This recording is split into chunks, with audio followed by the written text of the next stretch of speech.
protection de l'environnement. Donc, on a vu que la présidente de l'association Les Amis de la Nature a fait son discours, le voilà, que j'espère que vous l'avez bien appris, pour donner des conseils pour protéger notre planète Terre et notre environnement. Donc, comme vous le voyez, elle a utilisé des structures, des expressions comme il faut, je vous conseille, pensez aussi, je me permets, un dernier conseil, on doit. Donc, les différentes façons de donner un conseil en employant des verbes au présent de l'indicatif comme conseiller, je te conseille d'étudier plus sérieusement. Bien, le verbe falloir, il faut que tu ramasses les papiers. Le verbe devoir, tu dois écouter ta maîtresse. Pouvoir, tu peux participer à la protection de l'environnement. Ou en utilisant le conditionnel, il faudrait recycler davantage. Vous voudriez trier les déchets. Elle pourrait participer à la plantation des arbres. Il y a aussi les structures grammaticales comme pour protéger les animaux et les conseiller de ne pas casser les branches des arbres. Très bien. Maintenant, on va passer à la correction.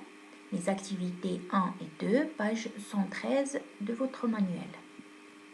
Activité 1, pour protéger la forêt, imagine à partir de l'image les conseils que donne le castor.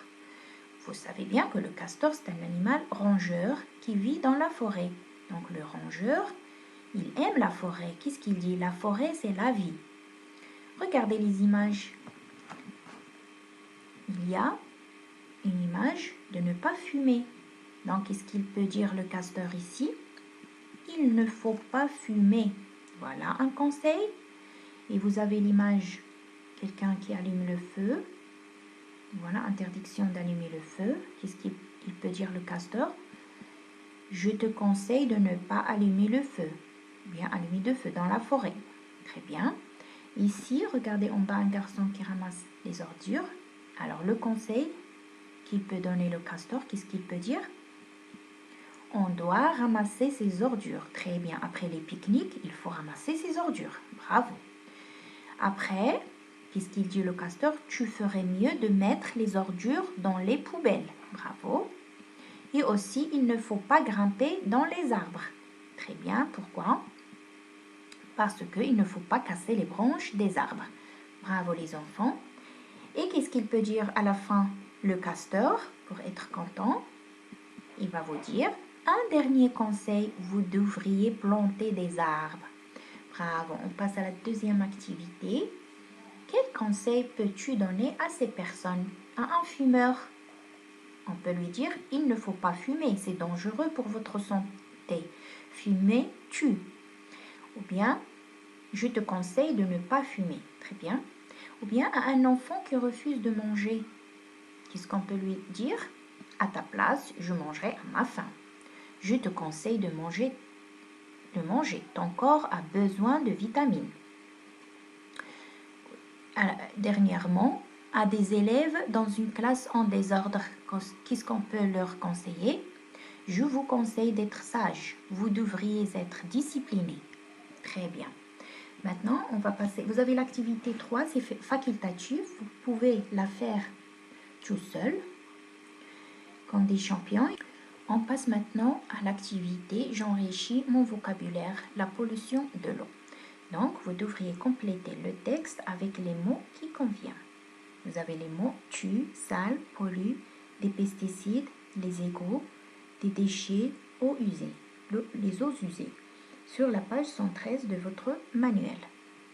Je lis le texte. Certaines activités humaines, les mers, les rivières et les lacs. Quand l'homme utilise l'eau pour se laver ou pour nettoyer sa voiture, l'eau devient évadants qui se vont se jeter à leur tour dans la mer. Quand l'homme utilise dans les champs pour les traiter, ces pesticides pénètrent dans le sol et les eaux de pluie les entraînent dans les rivières. Quand il utilise des produits chimiques dans les usines, il se débarrasse en les déversant dans la mer. Les polluent la mer et les poissons, les mammifères et les plantes. Heureusement, certaines sociétés se sont rendues compte du danger qui menace la mer et les rivières et ont commencé à traiter les avant de les jeter dans la mer.